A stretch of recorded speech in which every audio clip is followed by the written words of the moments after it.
Long before the roar of NFL stadiums and the glitter of the Super Bowl, football was a chaotic street game played in muddy fields and cobblestone alleys. Its roots can be traced back over 2,000 years to ancient civilizations.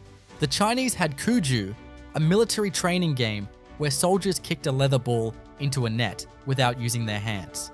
The Greeks and Romans had harpastum, a rough and tumble ball game that often ended in bruises and broken bones.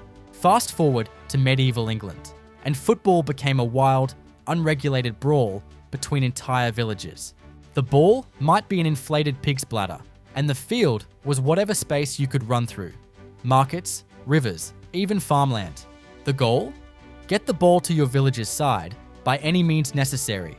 Kicking, tackling, or even wrestling. Injuries were common, property damage was expected, and the game was so dangerous it was banned multiple times by kings, including Edward II in 1314, who claimed it distracted men from archery practice.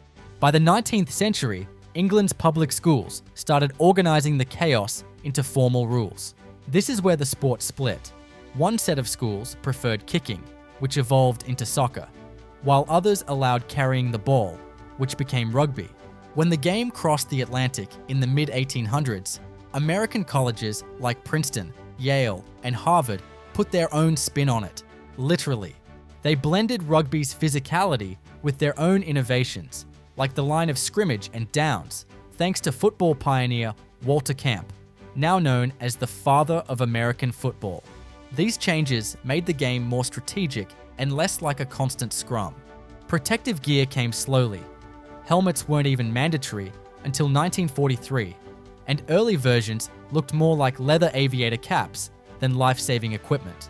Over time, the sport grew into a national obsession. The NFL formed in 1920 as the American Professional Football Association, rebranding 2 years later. By the 1960s, with the first Super Bowl, football cemented itself as America's favorite sport. Today's game is a far cry from medieval street riots and Roman training drills, but the core spirit, teamwork, strategy, and the thrill of pushing past the opposition remains the same. From muddy village greens to billion-dollar stadiums, football's journey has been one of constant evolution. And whether you're watching preseason or the playoffs, you're part of a tradition that's been kicking around for centuries.